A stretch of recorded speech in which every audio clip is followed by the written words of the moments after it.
నమస్తే, శివ ఓం. నేను మీ doctor BVSSR Reddy. Welcome to Mother India Trust. ఇవాళ ప్రపంచమంతటిని వణికిస్తున్న భయం ఏంటంటే మళ్ళీ పిలవని పేరంటానికి వచ్చినట్లు అతిథి వచ్చింది, అదే కరోనా. ఇది 7వ వేవ్, 7th మ్యూటేషన్గా వస్తుంది. 7 మ్యూటేషన్స్ అవుతుంది. మనకు వేవ్ వచ్చేసి 4 వేవ్స్ అయ్యాయి. ఇది 5th వేవ్ అవుతుంది. వేవ్ అని అంటే ఒకసారి పాండమిక్గా దేశాలన్నింటినీ తాకుతూ వస్తే అది ఒక వేవ్ అవుతుంది. అంటే ఒకసారి వచ్చి వెళ్ళడం, అంటే ఒక విజిట్ తీసుకుంది అని అనుకున్నాం. అలాగా ఇప్పటికి ఎన్ని విజిట్లు తీసుకుంది? 4 విజిట్స్ అయిపోయాయి. ఇప్పుడు ఇది 5th విజిట్. ప్లస్ మ్యూటేషన్స్ 7వ మ్యూటేషన్లో ఉంది. మ్యూటేషన్ అంటే ఏంటి అని అంటే జన్యు సారూప్యత మార్చుకుంటూ ఉంది. ప్రతి వైరస్కు స్పెసిఫిక్గా ఒక RNA డిజైన్ ఉంటుంది. మనుషులకు 23 జతల క్రోమోజోమ్స్ అంటే 46 పెయిర్స్ క్రోమోజోమ్స్ ఎలా ఉంటాయో, అందులో DNA RNA ఎలా ఉంటాయో, వైరస్లో కూడా ఒక డిజైన్ ఉంటుంది. ఆ డిజైన్ ఏం చేస్తుందనంటే మనము దానికి ఎప్పుడైతే అప్డేటెడ్గా దానికి మనము యాంటీబాడీస్ ప్రొడ్యూస్ చేసుకొని మనము రోగనిరోధక శక్తి పెంచుకుంటున్నామో అది అలా తన దారి మార్చుకుంటూ వస్తుంది. అని అంటే ఒకసారి వస్తే మనం దాని రూపాన్ని కనుక్కొని దానికి మొండిపడ్డాము, దాన్ని తరిమి కొట్టాము. నెక్స్ట్ టైం వస్తే మనము కనుక్కుంటాం కదా, అందుకోసమని ఈసారి రూపు మార్చుకొని వస్తుంది. దాన్ని మ్యూటేషన్ అంటారు. మ్యూటేషన్ అని అంటే ఇలా వచ్చే జీన్స్ ఇలా మార్చుకోవడం, లేకపోతే యాంగిల్ మార్చడం, RNA మారడం అలా ఉంటుంది. అని అంటే దాని సారూప్యత మార్చుకుంటూ ఉంది, ఒకటే రకంగా లేకుండా మార్చుకుని ఉంది. ఈ వైరస్ బిహేవియర్కు కారణాలు ఏంటి అనేది మనం చూస్తుంటే ఇందులో పెద్దగా తలబద్దలు కొట్టుకోవడానికి ఏమీ లేదు. ప్రతి జీవి భూమి మీద సర్వైవ్ అవ్వడానికి పోరాడుతుంది. డార్విన్ సిద్ధాంతం, స్ట్రగుల్ ఫర్ ఎగ్జిస్టెన్స్ అంటారు. ఈవెన్ మనం కూడా ప్రతి ఒక్కరూ రోజు కష్టపడతారు కదండి. దేనికి? మనము ఎగ్జిస్ట్, ఈ భూమి మీద నిలబడాలి అని అంటే కష్టపడాలి. అలాగా వైరస్ తను సర్వైవ్ అవ్వాలి అని అంటే ఏం చేయాలి? తను తన రూపాలు మార్చుకుంటూ మనల్ని అటాక్ చేస్తూ ఉండాలి. అది కరోనా యొక్క ముఖ్య ఉద్దేశము. సో ఇది ఈ ఇన్ఫ్లుయెంజా వైరస్ H1N1 వైరస్కు సంబంధించిన జాతికి సంబంధించింది. ఇకపోతే వైరస్ కదా, వైరస్లో మళ్ళీ జాతులు ఉంటాయి కాబట్టి ఆ ఫ్లూకు సంబంధించిన జాతికి సంబంధించింది. ఇక్కడ నెక్స్ట్ మనం చూసుకున్నట్లయితే ఇప్పటికీ ప్రజెంట్ భారతదేశంలో ఉన్నటువంటి పరిస్థితి ఏంటి అనేది చూస్తే ఇక్కడ టోటల్గా యాక్టివ్ కేసులు రోజు రోజుకు పెరగడం మనం గమనించవచ్చు. మరి అన్ని స్టేట్లలో ఎక్కువగా వస్తూ ఉన్నాయా అని అంటే లేదు. కేవలం 3 స్టేట్లలో చాలా ఎక్కువగా ఉంది. అది మహారాష్ట్ర, కేరళ, తర్వాత ఇక్కడ గుజరాత్ స్టేట్స్లో ఎక్కువగా ఉంది. మీరు గమనిస్తే ఈ 3 స్టేట్లలో ఎందుకు ఎక్కువగా ఉంది అని అంటే వ్యాపారము, వాణిజ్యము ఎక్కువగా జరుగుతుంది. మహారాష్ట్ర, ముంబై ఆర్థిక రాజధాని, అలాగే కేరళ కూడా ఎక్కువగా వ్యాపారము, తర్వాత ఎక్కువగా టూరిజంకు ఉన్నటువంటిది. గుజరాత్ చూస్తే అది కూడా 2nd ఆర్థిక రాజధానిగా చెప్పుకోవచ్చు. కాబట్టి ఈ రకంగా ఎక్కువ మూమెంట్స్ ఉన్నందుకు స్ప్రెడ్ అవుతూ వస్తుంది. గవర్నమెంట్ వీటికి ఏ రకమైన నివారణ చర్యలు చెప్పింది? 3 రకాల పద్ధతులు చెప్పింది కరోనాను ఎదుర్కోవడానికి. Don't panic, don't rush, don't over stock. ఇక్కడ బాగా గమనించండి. డోంట్ ప్యానిక్, ఎప్పుడు ఏదైనా ఒక ఆపద వస్తే మనము భయపడకూడదు. ప్యానిక్ అంటే వణికిపోవడం.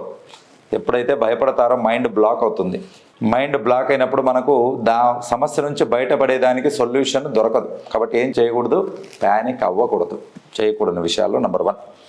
మీరు ప్యానిక్ అయ్యి మీ చుట్టుపక్కల వాళ్ళని ప్యానిక్ చేసి, వాళ్ళ రాష్ట్రాన్ని ప్యానిక్ చేసి, దేశాన్ని ప్యానిక్ అయ్యారనుకోండి, మేనేజ్ చేయడం చాలా కష్టం అవుతుంది. కాబట్టి ఏం చేయాలి? ఫస్ట్ కామ్ డౌన్, కూల్గా ఉండాలి. Next don't rush.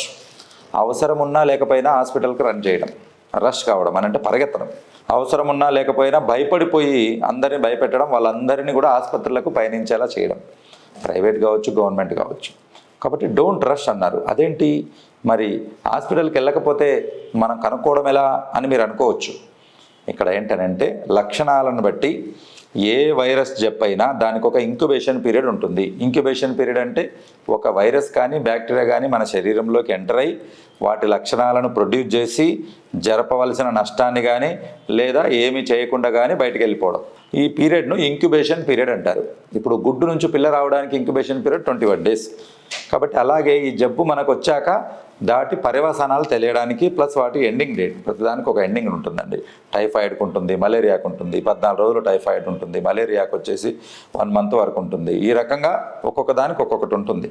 అలాగా ఈ వైరస్ కూడా 14 days మనం నిర్ణయించడం జరిగింది. అంటే 8 నుంచి 14 రోజుల మధ్యలో ఈ వైరస్ అటాక్ అయ్యాక జ్వరము, దగ్గు, తలనొప్పి, వీటితో పాటు కొంతమందికి కడుపు నొప్పి, వాంతులు ఇవి ప్రొడ్యూస్ చేసి తన పని తాను చూసుకొని వెళ్ళాలి. అసలు ఎందుకు ఇన్ఫెక్షన్ వస్తుంది అనేది ఇంకో బేసిక్ క్వశ్చన్. మనం ఇందాక చెప్పుకున్నాం డార్విన్ సిద్ధాంతం, స్ట్రగుల్ ఫర్ ఎగ్జిస్టెన్స్. తను బ్రతికి ఉండాలి అంటే ఏం చేయాలి? మల్టిప్లికేషన్ కావాలి. 1 4 4 8 8 16 16 32 32 64 64 ఇక్కడ 128 128 కష్టం వల్ల నీకు ఇలా డబల్ అవుతూ ఉండాలి. అలా అవుతున్నప్పుడు వాటి సంతతిని పెంచుకొని విశ్వవ్యాప్తం అవ్వడానికి చేసే ప్రయత్నమే ఈ ఇన్ఫెక్షన్. కాబట్టి ఇది ఎంటర్ అయిన ప్రతి జీవిలో సక్సెస్ అవుతుందా, విజయవంతం అవుతుందా అని అంటే కాదు. ఎందుకు? ఎవరిలో సక్సెస్ అవుతుందంటే ఎవరిలో ఇమ్యూనిటీ లెవెల్స్ తక్కువగా ఉంటాయో వారిలో మాత్రమే సక్సెస్ అవుతుంది. కాబట్టి మనం ఇమ్యూనిటీ లెవెల్స్ మెండుగా పెట్టుకుంటే, ప్రోటీన్ బాగా తీసుకుంటే, యాంటీబయాటిక్స్ బాగా రెడీ చేసుకుంటే, పొగ తాగడం లాంటి వాటిని చేయకుండా లంగ్ కెపాసిటీ పుష్కలంగా పెట్టుకుంటే, ఎండకు బాగా ఉండి విటమిన్ డి పుష్కలంగా పెట్టుకుంటే, బ్యాలెన్స్ డైట్ తీసుకుని ఎక్సర్సైజ్ చేస్తే, ఇవన్నీ పాటిస్తే కరోనా ఎన్ని తరాలు వచ్చినా మీరు ఎదుర్కొని నిలబడగలుగుతారు. ఇవి చేయకపోతే ఏ కరోనా అయినా మనల్ని ఇబ్బంది పెడుతుంది. కరోనా దేనికండి? టీబీలు తర్వాత మామూలు వైరల్ ఇన్ఫెక్షన్స్ కూడా మనల్ని ఇబ్బంది పెడతాయి, ప్రాణాంతకం అవుతాయి. కాబట్టి ఎవరిలో ఉంది? మనలో ఉంది. కాబట్టి వైరస్ది కాదు, మనం దానికి రెడీ అవ్వకపోవడం మన తప్పు. కాబట్టి అలా రెడీ అవ్వాలి అని అంటే మనం ఇమ్యూనిటీ పెంచుకోవాలి. So don't panic, don't rush. హాస్పిటల్కు పరిగెత్తొద్దండి. వారం రోజులు చూడండి. వారం రోజులైనా తగ్గకుండా, ఆయాసం వస్తున్నా, ఫీవర్ తగ్గకున్నా, కంటిన్యూగా దగ్గు తగ్గకుండా ఉన్నా అప్పుడు మీరు వెళ్ళండి. ప్లస్ ఈ దగ్గు వచ్చినప్పుడు మిమ్మల్ని మీరు ఐసోలేషన్ చేయండి. ఐసోలేషన్ అని అంటే వేరే వాళ్ళ నుంచి సపరేట్గా ఉండడం. సపరేట్గా ఉన్నప్పుడు ఇన్ఫెక్షన్ మీ దగ్గరే స్టాప్ అవుతుంది, స్ప్రెడ్ అవ్వదు. Number 1. Next, don't over stock అని చెప్పాం. ఓవర్ స్టాక్ అంటే భయపడిపోయి వచ్చేస్తుంది కరోనా అని చెప్పేసి నెల రోజులు సరుకు తెచ్చి ఇంట్లో మీరు పెట్టుకుంటే మార్కెట్లో ఇంబ్యాలెన్స్ అవుతుంది. మార్కెట్లో ఎప్పుడైతే ఇంబ్యాలెన్స్ అయ్యి సరుకు తగ్గడం మొదలవుతుందో రేట్లు పెరుగుతుంది. సాధారణ ప్రజలకు అది ప్రాణాంతకం అవుతుంది. జబ్బుతో కాదు, ఫుడ్ దొరక్క చనిపోతారు. కాబట్టి దయచేసి ప్యానిక్ అవ్వద్దు. దయచేసి హాస్పిటల్కు రష్ అవ్వి అక్కడ ఒక సీన్ క్రియేట్ చేయొద్దండి. తర్వాత ఓవర్ స్టాక్ వచ్చేస్తుందని చెప్పేసి నెలల తరబడి సరుకులు ఇంట్లో పెట్టుకోవద్దండి. గవర్నమెంట్ నామ్స్ పాటించాలి. ఇవి చేయకూడనివి. ఇక చేయవలసినవి ఏంటి? ప్రతి మనుషులు చేయవలసినవి కంపల్సరీగా కరోనాలు ఏంటంటే మాస్క్. ఇప్పుడు నేను వీడియో చెప్తున్నాను కాబట్టి మాస్క్ వేయలేదు, లేకపోతే మీరు క్వశ్చన్ అయితే సార్ మీరు వేసుకోలేదు కదా మాస్క్ అని చెప్పేసి. నెక్స్ట్ వచ్చేసి వ్యాక్సినేషన్ అందరూ వేసుకోవడం తప్పనిసరి. నేను వేసుకున్నాను, మీరు వేసుకోండి. తర్వాత నెక్స్ట్ వచ్చేసి సోషల్ డిస్టెన్స్. ఎవరైనా దగ్గుతో తుమ్ముతో ఉంటే వాళ్ళ నుంచి దూరంగా ఉండడం. మాస్క్ వచ్చేసి మనది వేరే వాళ్లకు స్ప్రెడ్ కాకుండా, వేరే వాళ్ళ జబ్బు మనకు స్ప్రెడ్ కాకుండా కాపాడుతుంది. దూరంగా ఉన్నప్పుడు వేరే వాళ్ళు దగ్గినా తుమ్మినా వాళ్ళు మాస్క్ వేసుకోకపోయినా మనకు అంటే అవకాశాలు తక్కువ. ఎందుకనంటే దగ్గినప్పుడు తుంపర్లు గాల్లో వచ్చాక దూరం వెళ్ళే కొద్దీ బరువుకు కిందికి వెళ్ళిపోతాయి. తర్వాత అవి డైల్యూట్ అయిపోతాయి. మనలో ఇన్ఫెక్షన్ ఇబ్బంది పెట్టేంత కౌంట్ ఉండదు. నెంబర్ 2. తర్వాత నెక్స్ట్ ఏంటనంటే శానిటైజేషన్. అనంటే మనము శానిటైజేషన్, చేతులు కడుక్కోవడం. ఎప్పుడు కడుక్కోవాలి? ఊరికే కడుక్కోవాలి. చేతులు కడుక్కుంటే చర్మం నాశనం అయిపోతుంది.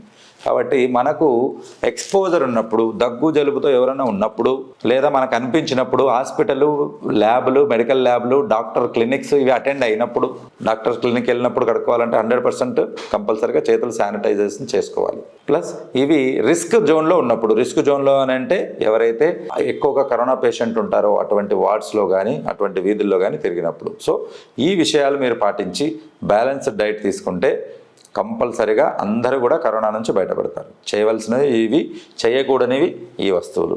సో గవర్నమెంట్ నామ్స్ అందరూ పాటించండి. కరోనాను అందరూ కలిసి దూరంగా తరిమి కొట్టండి. శివోం.